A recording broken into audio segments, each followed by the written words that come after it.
the majority of people who have gluten sensitivity don't know they have it because they may just have the immune response going on inside the intestine for years before they get damaged. And the only time you get symptoms from any disease is when enough tissue has been affected or you have enough organs, multiple organs involved, that you either get a syndrome or some symptoms.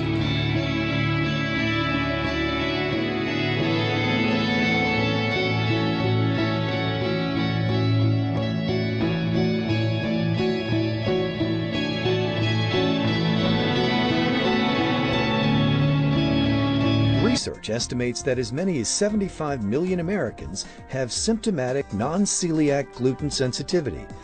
Dr. Kenneth Fine was the first to diagnose gluten sensitivity when celiac disease is not present. If you do not have damage or atrophy of the villi in the intestine, then blood tests are negative, so they're not going to pick it up.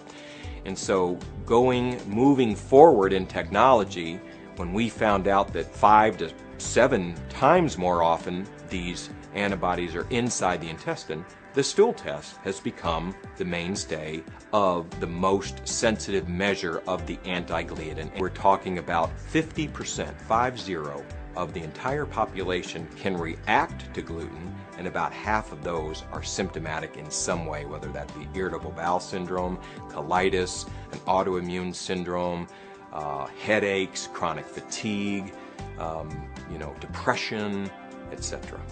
I learned about my gluten sensitivity problem when I was in school, mostly nursing school.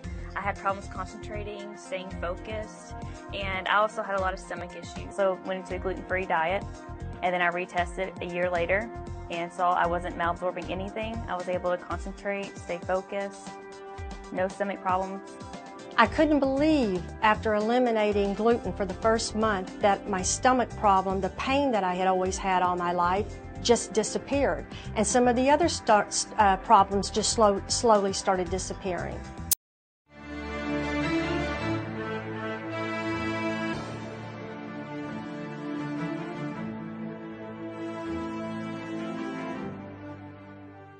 Action on the hair follicle. There's a lot of ways this can happen, and gluten can cause them all.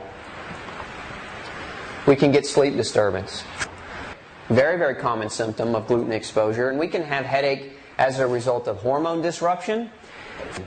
When I treat fatigue, okay, this is a hydra, it's got 7 heads. Okay, so I'm going to give you a Greek mythology story.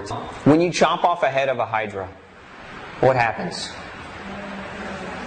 Grows 2 more. That's right. When I drug these symptoms as a physician, when I treat fatigue, okay, with an energy pill, when I treat libido with Viagra, okay, when I treat hair loss with Rogaine creams, okay, when I treat fatigue with antidepressants or whatever the case might be, I'm not treating the origin of the problem. I'm only treating the symptom. And when you slay a head off, when you knock a head off of a hydra, it grows 2 more. So the medicine masks the condition while the problem still festers. And as the problem festers, 2 more heads sprout, and you have 2 more symptoms. Right? That's generally the way it works. So when I say how it works, that's what I'm talking about. Now, this is the trap that a lot of people get involved in. I call it the medical trap. Once you develop symptoms, you go to your doctor. When the symptoms become bad enough that they're interfering with your quality of life, enough that you feel like you need professional help.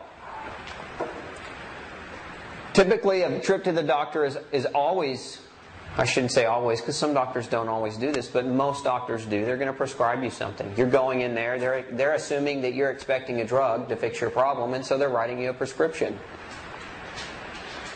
Typically, the prescriptions don't work. They may give you some temporary relief, they may do a little bit of benefit, but generally, they don't work long term. And so then you go back to your doctor. And then your doctor says, okay, well, let's run some tests. And they run a bunch of different tests, and all your tests come back normal. And they kind of scratch their head and they look at you, and then they tell you, you're crazy. It's just stress. You need to go see the psychiatrist. Or here's an antidepressant. You're just depressed. You're just under too much stress. You're just depressed. Or you're just crazy. Right? How many of you have heard that? Raise your hand real high so everybody can see. That's more than half the room. So I'm not off on this one, right? This is a common thing that happens. So you get some antidepressant drugs, and thousands of dollars later, after tests and drugs, you're still overweight, medicated, and without real answers. This is generally what I see in my office. When people come to see me, it's an average of 8 doctors. It's usually an average of 5 or more medications. I went to 3 doctors who told me I was suffering from depression, and I knew I wasn't suffering from depression. She also suffered from thyroid disease and osteoporosis. Both have been linked to gluten intolerance, along with 190 diseases. It's actually the only known documented cause for any autoimmune disease, so that's rheumatoid arthritis, lupus, scleroderma, dermatomyositis, Sjogren's. Removing all grains from the diet can help control problems. It's helped Linda. I am feeling wonderful. In fact, I feel better now than I did probably 20 years ago. I just did this search this morning just to kind of give you an idea of how much research has actually been done on gluten and hormones. This is the National Library of Medicine database. Okay, PubMed is the National Library of Medicine database. And if you type in gluten and hormone balance as of today's date, there are 396 peer-reviewed studies performed on how gluten disrupts hormones.